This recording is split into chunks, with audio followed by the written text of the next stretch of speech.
Hello everyone, welcome back to the channel. Today you're going to join me to find a secret gem hidden in a tiny little village in northwest England. Now the little village is called Lymm, and it's a historic place this because it used to feed all the villages with water many years ago. Now I've come past this place many a time. I'm on my way now just to have a little mosey at this place. There's an old water mill here which was used to make nails, I believe. So let's go and have a look at it. So we're off to the village of Lymm, and it's got a large dam attached to it. Now it looks peaceful now.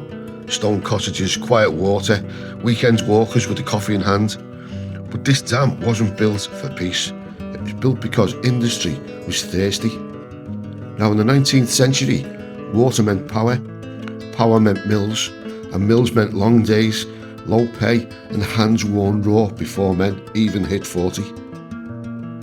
Now this water fed the machines that fed the towns. It kept industry alive while workers coughed through damp air, and children learned the value of labour before they learned to read. The dam held back more than water. It held up a growing world that didn't care who it ground down. Now it's calm, reflective, it's even almost gentle. But if you stand still long enough, you realise places like this built everything around us, and most of us ride past without ever knowing. Now as you drive into the village, on the right, as you go over the canal bridge, there's a house, and Harry Corbett used to live there apparently. Remember Sutty? So, bit of a fact for you there. Now you can tell this is steeped in history, this. There's the village cross there kind of thing. Popular destination this. But the place I'm going to take a look at, you wouldn't believe it was there. I must have drove past this millions of times, you know.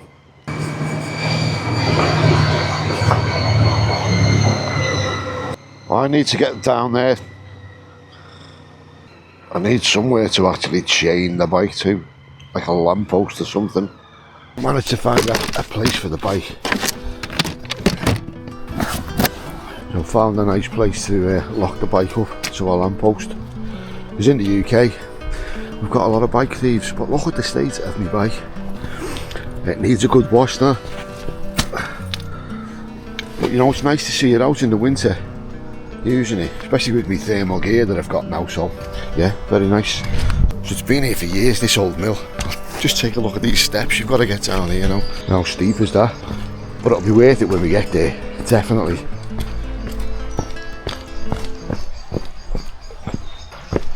I'm going to go on my backside here.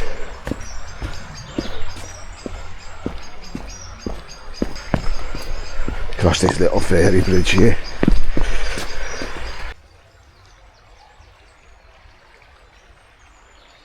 The water comes down just from the top there, from the dam up the top, right through here, under this bridge, and then it follows round to where the old mill is, the old water mill.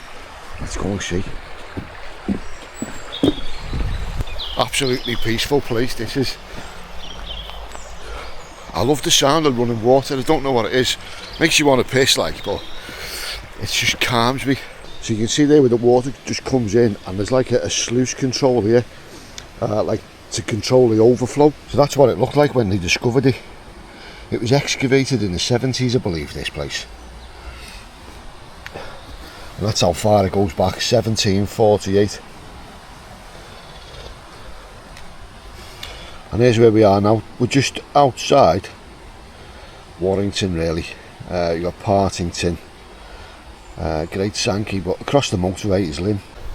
Now it says don't jump the fence or anything like that, but you know I'm going to jump that fence or try and find a way in if I can. Oh look, the gate's open anyway. Happy days. Oh yeah, there's the workings of it. So that would be the main workings of it, all the gears and the water wheel controlling it all. There's an old picture of, looks like the people making the nails or whatever. And there's like a 3D graphic of how it would have looked. Apparently there's a bywash channel. I'll see if I can find that for you. That must have obviously controlled the water flow somehow. Yes, I love it when gates are open for me. Nice one. So let's take a look around. So this is where the water wheel would have been, and obviously the water would have been controlled coming through here with the sluice gate to control the flow, like to stop it or slow it down or different speeds, that sort of thing. So some of the history on this place. It reads, built in the mid-18th century in Slitting Gorge, Lymm Slitting Mill was established under the ownership of Thomas Titley, part of a network of small iron enterprises serving Cheshire's growing trades. Powered by Slitting Brook, the mill was run by a master ironworker with a handful of skilled men and apprentices. Their job was to take bar iron, roll it flat and slit it into rods that fed the region's nail makers and hoopsmiths. It was small in scale but vital in purpose, a quiet engine of early industry. So this would have been where the water wheel was, and obviously they had like a control there, like a sluice to control the flow of water coming through, speed the wheel up, slow it down, stop it. Can you imagine what it was like in here in the 1700s? There was no health and safety whatsoever, and if you hurt yourself it was your own fault.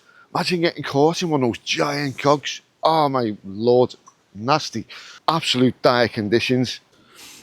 So that's the main one there, which I've just been standing on. And then obviously you got room 1 and 2. And then another water wheel, I believe, was here somewhere. Correct me if I'm wrong, but that's what I can gather up to now. And then you've got your water control. We're going to take a look at that now. There's the entrance to the water control and some kind of mechanism to make the door rise and fall to let the water past. Now this looks to me as if it was put in at a later date, because when the mill was shut, obviously the water had nowhere to go. So I think they put that in there just to let the water bypass the closed down mill. So the water would have come down, and then to control the flow of water they would have used this mechanism. Obviously it would have had a big wheel on it and stuff. It's like a rise and fall gear. Would have lifted the door up, controlled the flow of the water. And I think that's where the other water wheel would have been. Or maybe it was down here. I can't quite figure it out. I'll have a little look at the drawing diagram. But what an absolutely beautiful spot. So all up there you've got like sort of, it looks like a quarry. And the water here comes down from Lymm Dam, which is just up top. It's obviously got gravity helping it on its way as well. Let's get the drone up and see what it's like from above.